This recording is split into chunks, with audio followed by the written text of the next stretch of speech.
రోజు దైవం పట్ల ధర్మం పట్ల అపారమైనటువంటి నమ్మకాలు మాకున్నాయి అని పీఠాధిపతుల కంటే కూడా ఎక్కువగా మాట్లాడేటువంటి ముఖ్యమంత్రి వర్యులు, వారి కేబినెట్ సహచరులు వాళ్ల ప్రసంగాల ద్వారా మేమే పవిత్రతను కాపాడేటువంటి ధర్మకర్తలమని చెప్పుకునేటువంటి వీళ్ల పాలనలో అత్యంత ప్రసిద్ధిగాంచిన కాశీనాయన క్షేత్రం నేల కొరిగింది. నిర్లజ్జగా, నిర్దాక్షిణ్యంగా దాని మీద ఉద్దేశ్యపూర్వకమైనటువంటి దాడి చేసినారు. ఒక్కసారిగా నిరసన పెల్లుబుకే లోపల లోకేష్ గారు, నారా లోకేష్ గారు మంత్రివర్యులు దానికి క్షమాపణలు చెప్పి నేనే దాన్ని పునర్నిర్మిస్తాను అని ప్రకటన ఇచ్చినారు, సారీ చెప్పి. కానీ చంద్రబాబు గారు ఒక్క ప్రకటన కూడా ఇవ్వాల. ముఖ్యమంత్రిగా ఉన్నటువంటి చంద్రబాబు నాయుడు గారు, పవిత్రతను కాపాడాలని చెప్పుకునేటువంటి చంద్రబాబు నాయుడు గారు ముఖ్యమంత్రి వర్యులు ఇంత దుర్మార్గం, పాశవికమైనటువంటి దాడి జరిగితే ఆయన నుంచి ఒక్క ప్రకటన కూడా రాల. దానికి తోడు ఆ ప్రాంతం ఏ మంత్రి కింద ఉన్నది అంటే జితాశువులు, చ్యుతాశయులు, పరమ పూజ్య పరివ్రాజకాచార్యులు, సనాతన ధర్మ పరిరక్షణ పీఠాధిపతి వర్యులు శ్రీ శ్రీ శ్రీ శ్రీ పవనానంద స్వాముల వారి దివ్య పర్యవేక్షణ కింద ఉన్నటువంటి ఆ ప్రాంతంలో ఈ ఘాతుక చర్య జరిగితే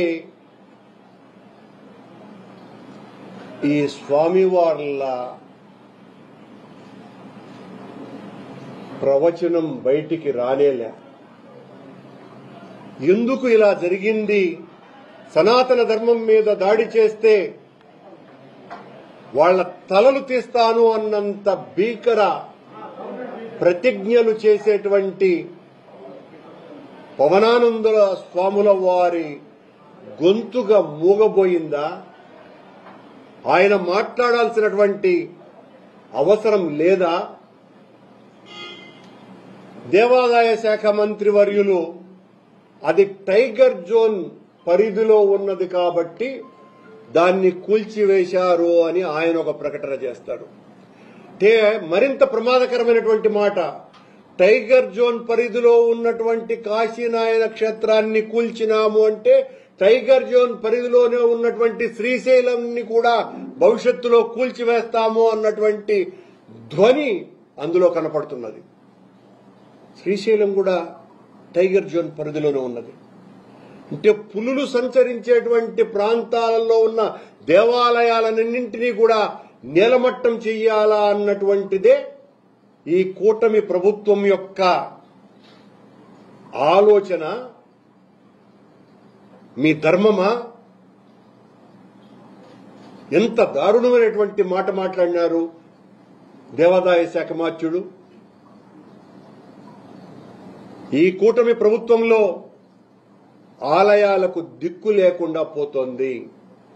ఆలయ పవిత్రతను గురించి మాటలు చెబుతారే కాని చేతలలో ఎక్కడా కూడా వాటి పరిరక్షణకు కించిత్తు చర్యలు కూడా వీళ్లు తీసుకున్నటువంటి సందర్భం లేదు. వైఎస్ఆర్ కాంగ్రెస్ పార్టీ మీద అభాండాలు, అపవాదులు వేసేసి పబ్బం గడుపుకోవాలని చూసుకోవటమే తప్ప, వెంకటేశ్వర స్వామి ఆలయాన్నంతా కూడా అపవిత్రం చేశారు జగన్ గారి ప్రభుత్వంలో అని మా మీద లడ్డూలో, వెంకటేశ్వర స్వామికి నైవేద్యం ఇచ్చేటువంటి లడ్డూలో ఆవు కొవ్వును, పంది కొవ్వును కలిపినారు అని సాక్షాత్తు ముఖ్యమంత్రి అత్యంత ధైర్యంగా ప్రకటన ఇచ్చేంత స్థాయికి కూటమి ప్రభుత్వం దిగజారింది, ఇంకా మెట్లు లేనే లేవు మేము మళ్లీ జారటానికి అని.